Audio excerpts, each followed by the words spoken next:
Do you know what I find funny about this article today?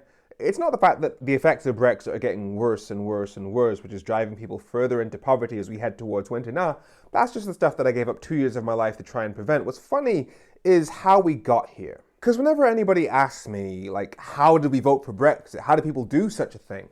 I always tell them the same story. I say, imagine if you were 55 years old or something like that, and you live in Sunderland, Hull, Redcar, Swansea, somewhere in the non-metropolitan parts of the country.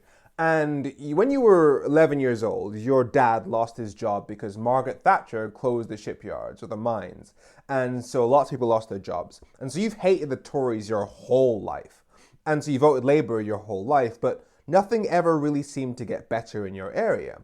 And the reason for that is because there was no reason to help you, politically speaking. Because if the Tories are always going to lose in your area and Labour is always going to win, then neither party has any real incentive to help you. And so you watch London get more investment every year, Millennium Dome, London Eye, underground tube system, stuff you've never seen anywhere near your area. Nothing ever changes. Politics has left you behind. And then you get to the 2010s and you go through austerity.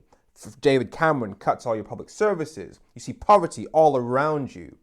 And the person telling you in that referendum to vote for status quo, to vote for things to stay the same, is David goddamn Cameron, the same person who's been financially strangling you and everybody you love for 6 years. But the left, in theory Labour, didn't have your trust either, because the right has successfully painted the left as being this liberal metropolitan elite, people that care more about political correctness than actually helping working class people. And so people like Boris Johnson and Nigel Farage managed to convince a lot of voters that the left cared more about the politics than the people, and they convinced people that Brexit was the only way for the people to escape poverty. They told people the left is spending billions of pounds of your money paying Brussels bureaucrats because of their political obsession with the EU instead of funding the NHS, which you rely on, and only people like Boris Johnson and Nigel Farage actually care about your poverty. But in reality, Brexit was the ultimate triumph of politics over poverty. Because in 2018, their own government analysis showed that no matter what version of Brexit they negotiated, it would make people poorer. And yet they went ahead with it regardless,